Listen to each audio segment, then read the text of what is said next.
जय शिवराय मित्रांनो, आज आहे 12 जून आणि आज दुपारनंतर ढगाळ वातावरण महाराष्ट्राच्या सर्व जिल्ह्यात होणार आहे।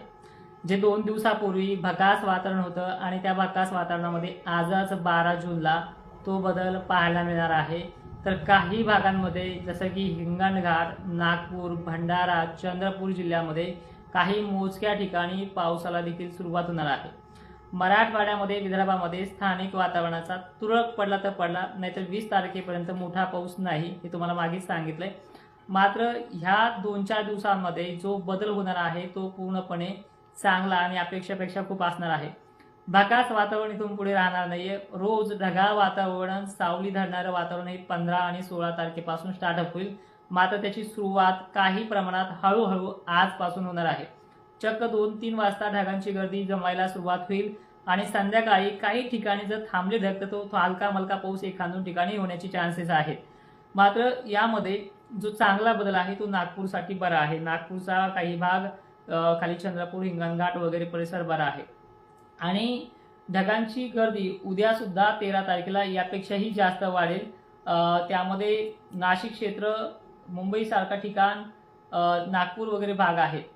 त्यानंतर महाराष्ट्रामध्ये, मराठवाडा, विदर्भामध्ये अनेक ठिकाणी ढगाळ परिस्थिती ही देखील वाढत जाईल। त्याचबरोबर रविवारी सर्वाधिक जास्त ढगांचा गर्दी आणि थोडे शिरवाळ पद्धतीचं सावलीचं वातावरण देखील पाहायला मिळू शकतं। सोमवारी हा रेकॉर्ड ब्रेक वातावरण जे आहे, म्हणजे उद्या 13, 14 आणि 15 तारखेला खानदेशमध्ये ढगाळ वातावरण, त्याचबरोबर सांगली, सोलापूरमध्ये ढगाळ वातावरण, मराठवाड्यातल्या एकंदरीत सर्व जिल्ह्यांमध्ये चांगल्या पद्धतीनं ढगाळ वातावरण। तर त्याचबरोबर वाशिम जिल्ह्यामध्ये, हिंगोलीमध्ये तुरळक ठिकाणी पावसाला देखील सुरुवात होऊ शकते। मित्रांनो, सरळ सांगितलंय की 15 आणि 16 जूनला मान्सूनचे मोसमी वारे महाराष्ट्र व्यापणार आहेत। त्यासोबत बाष्प घेऊन येणार आहेत, चांगल्या पद्धतीचे ढग घेऊन येणार आहेत आणि त्या ढगांबरोबरच हलक्या सरी सुद्धा सुरुवात करणार आहे। पण 20 तारखेपर्यंत पेरणीयोग्य पाऊस नाही। ज्यांनी धुरळ पेरण्या केल्यात त्यांना काही ठिकाणी थोडा सटकारा बिटकारा दिलासा मिळण्याचे चान्सेस आहेत। मात्र या 15 आणि 16 जूनपासून चांगला बदल होणार आहे। जो बदल मान्सूनचा राहणार आहे, जो सरसकट सारखा आभाळ, सारखं ढग, सारखे प्रमाण असणार आहे। 20 तारखेपासून मराठवाडा आणि विदर्भामध्ये सर्वदूर पावसासारखी कंडिशन 20 तारखेपासून सुरुवात होणार आहे। एक दिवस मागे पुढे होऊ शकतो, अंदाज सांगताना लक्षपूर्वक ऐका।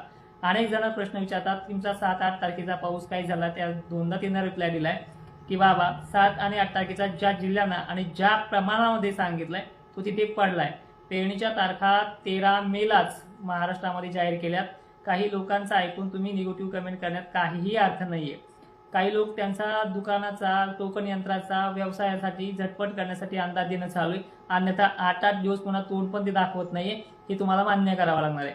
दुसरी महत्त्वाची गोष्ट की महाराष्ट्रामध्ये जो आज संध्याकाळपर्यंत बदल होणार आहे, सकाळपासून उष्णता जाणवेल, थोडी वातावरणात नमी जाणवेल, आणखीन बऱ्याचशा गोष्टी आहेत त्या जाणवू लागेल तुम्हाला आजपासून 12 जूनपासून।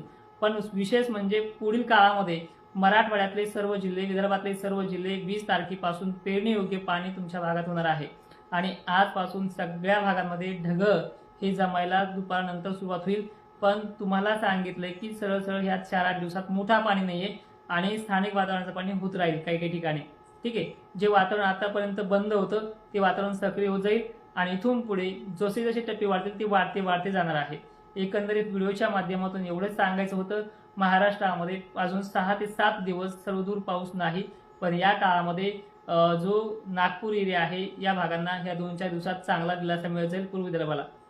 आणि आता खानदेशच्या बाबतीत, खानदेशकरांना सुद्धा ज्या वातावरणाची क्रेज दरवर्षी ज्याच टायमिंगला असते, खानदेशच्या पेरण्या 24-25ला होतात दरवर्षी, 22ला होतात काही ठिकाणी, मे महिन्याच्या पाण्यावरती पेरण्या होतात। अशा पेरण्या वेगळ्या आणि मान्सूनच्या पेरण्या वेगळ्या। मान्सूनच्या पेरण्या या भागामध्ये 23-24च्याही अगोदर स्टार्ट होतील। गेल्या वर्षीच्या एवढ्याच वेळेमध्ये खानदेशच्या पेरण्या चालू होतील। लय 2-3 दिवसाचा फरक पडेल। आणि बातम्यामध्ये तसेच अनेक भागांमध्ये सांगितलं जात आहे की यंदा पेरणी लांबणीवर आहे। गेल्या वर्षी तुमच्या पेरण्या ह्या 14-15ला झाल्या होत्या, हे मलाही माहिती आहे आणि तुम्हालाही माहिती आहे। यावर्षी फक्त 5 दिवसाचा फरक पडतोय, जास्त डिफरंट काळ नाहीये आणि तो देखील तुम्हाला समोर पाहायला मिळणार आहे। त्याचबरोबर सगळ्यात महत्त्वाचं की आज जो बदल होणार आहे हा बदल कायमस्वरूपी राहणार आहे। याच्यामध्ये 12 तारखेचा जो बदल असेल, ढगाळ वातावरण वगैरे, याच्यात पाऊस तुम्हाला सांगितलेला आहे, लक्षपूर्वक ऐका। याच्यामध्ये फक्त ढगा आणि साटकारे सांगितले, पण हा बदल आता कायमस्वरूपी राहणार आहे। पुढील मध्यम काळामध्ये जुलै महिन्यामध्ये थोडेफार 15-15 दिवसाचे खंड राहू शकतात, पण त्या खंडामध्ये सुद्धा षटकारे मिळत राहतील. एकदा उगून वर आलं की पाऊस पिकं आपले दम धरतात आणि परतीच्या पावसामध्ये दुष्काळाचा सगळा नायनाट होऊन जाईल. कारण की परिस्थिती यंदाची वातावरणाने गंभीर सांगितली, बातम्याने गंभीर सांगितली, तितक्या पद्धतीने गंभीर नाही. मागील 10 वर्षाच्या रेकॉर्ड इतकाच हा अल्निनो आहे, तेवढ्या पलीकडे तो अल्निनो नाही. तर जय शिवराय, धन्यवाद. वामन पाटील सर, अंदाज थोडा चुकत नाही, तुमचा ऐकण्याचा निर्णय चुकवतो. कारण की तुम्हाला अवकाळी मधला आणि मान्सून मधला फरक किती स्पष्ट सांगा. ठीक आहे, काय चुकले? 15 आणि 16 मेचा जो काही पावसा अंदाज चुकला त्याबद्दल तुम्हाला मी स्पष्ट सांगितलंय.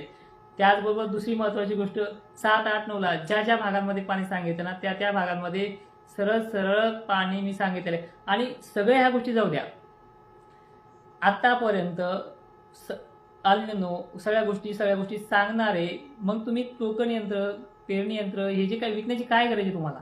एकीकडे दुष्काळ सांगायचा सरसपणे आणि दुसरीकडे ह्या गप्पा मारायच्या. दुष्काळ आहे तर मग कशाला खटाटोप करताय? आणि एक महत्वाचं आहे, सरळ